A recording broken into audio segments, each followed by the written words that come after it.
she buy records all the time? Because she had a massive record collection. Yeah, well, she always send me down to get it done by sometimes people bring records and give her and that, you know. She's sweet, man. I can see her right now laughing. One scotch, one bourbon, one beer. That record collection was the envy of many of the Alpha boys. She had hundreds of discs. It ranged from classical to the very latest releases, including, rather bizarrely, the speeches of Malcolm X. Negro can see that he holds the balance of power in this country politically. Rocket ship. And some of the finest dancehall tracks. One of the best things I saw her in her office one day, she was jigging. Another former pupil is Owen Gray. But I didn't went into, I just looked through them, and she was jigging, and she smiled, and she sit down, and she do her hands like that on the table. And it's like she says, "Thank you, Lord." So she loved to dance to the music too? She does. She does. She does. They would go back to Charlie Parker, Louis Armstrong, but she also had a lot of American R&B, blues records, and even including records by the likes of Chuck Berry, for example. So she had it was a very appropriately Catholic taste that she had. Come dance with me. Yes, Dizzy, bring your cool trumpet and self, and start everyone tripping the light fantastic toe. And crucially, pupils such as Sparrow Martin, already inspired by the Jamaican big band sound and the island's mento rhythms, learned to experiment for themselves. Jessica Gillespie, they play the bebop, so the guys listen to these things from Sister Ignatius. So they used to have, the rhythm goes, da dunga dunga dunga dunga dunga dinga dinga dinga dunga dinga dinga da dunga, Mr. Officer, or those type of things. But the Alpha Boys decided to change it. They brought in Jackie Mitu and they started to do the hum. And then it came in. But if a nun with such a diverse record collection is hard to come to terms with, then how about this?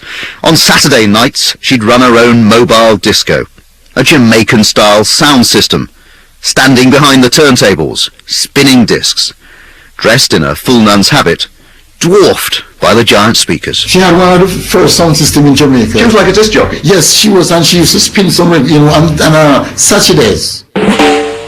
She would set it up out of a dining room and she would say, listen to this one.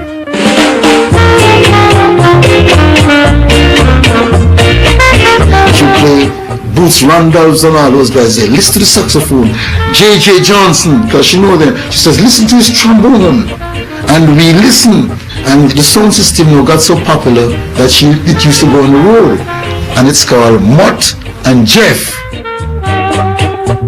If you were wondering who Mutt and Jeff were, by the way, they were the affectionate nicknames of two hapless Alpha employees who helped her lug those mammoth speakers around.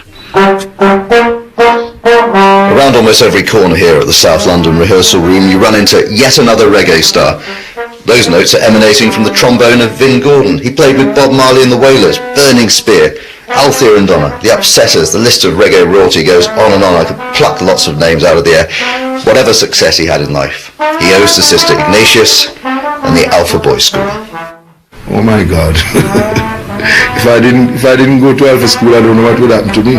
When I was small, I did a lot of things like fling lots of stone, rude boys business. So I got picked up and they put me in the Alpha Boys School. Music is not a thing that your family have to be rich for you to play it. If your family is rich and you love it and you have it, well, you'll play it. But if you're poor and you love it, well, you're going to enjoy it. What would have happened without that encouragement from Sister Ignatius? Well, tell you the truth, I don't know. I don't know, but God would have done something anyway, because I believe in Jah Almighty. How much do you think you owe Alpha? Boy, more than words can say. Yeah, man, more than words can say. She didn't just encourage their music. She also taught them sports, cricket, tennis and boxing. She liked nothing better than donning a pair of gloves to take on boys who were twice her size and weight. But she thought it was her Christian duty to teach them something which would prove more useful than Shakespeare on the rough streets of Kingston. She would walk around the grounds and she'd play a little cricket. She'd bowl the ball, show you how to bowl, how to make strokes. So she wasn't just a musical nun, she was a sporting nun as well. Yes, she would play tennis with you. I can't beat her. Now they have boxing also. She show you how to jab, how to throw a punch. And she says, if you jab twice, and then you throw your left hook and do your red cross, then your opponent must be down. I said, oh sister, thank you. Please let me go. Please let me go.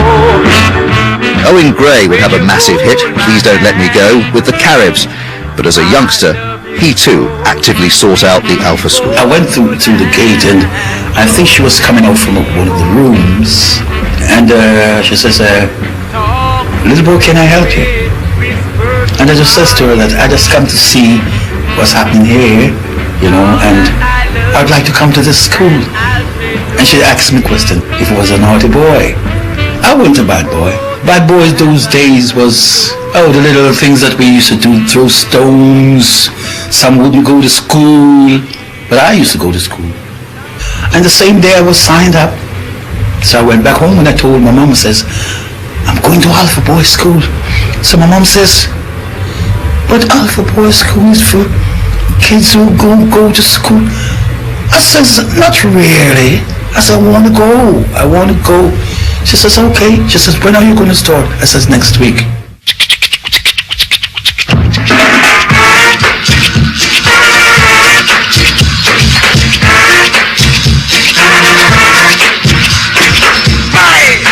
By the 1950s and 60s, Alpha-trained musicians were suddenly finding themselves in huge demand. Jamaica was changing. As it headed towards independence from Britain, it wanted a new, self-confident musical voice. Studio One was set up to record Jamaican music, packed full of brass instrument players from Alpha.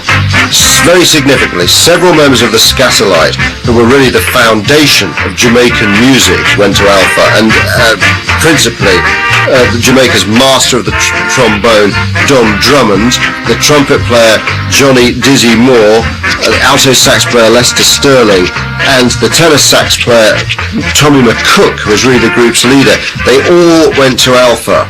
They became really the house band at Studio One. Burning Spear once referred to it as, the university of music in Jamaica. One love, one heart. Let's get together and feel alright. But all that was nothing compared to what happened to reggae when Bob Marley arrived on the scene. It simply exploded. He wasn't an Alpha boy, but he did need serious musicians around him. It was Sister Ignatius's kids who obliged. Winston Sparrow Martin amongst them. Marley's a very creative guy. You understand? He's a guy like to do his own thing. And he start doing reggae with a one drop, So Marley wasn't an Alpha boy, but he was influenced by that Alpha sound. Because how much was he influenced? Yes, this is January, the Scatterlights. They influenced him. They brought him in the business because he was on his own, and then he came up. You have One Love. One Love that being played now is not how it used to play. It was done by the Scatterlights in ska. One love, one heart. Let's get together and feel alright. Feel alright. Long time people that used to say, what's sweet and it good as a running belly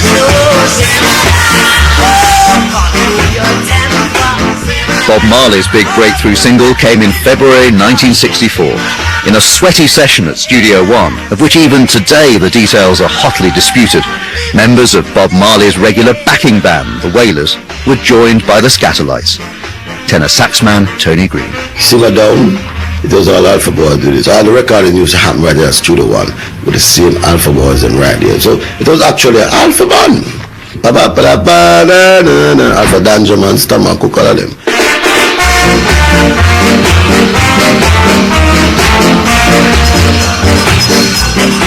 Simmer Down was actually a message to the gangs in the Jamaican ghettos to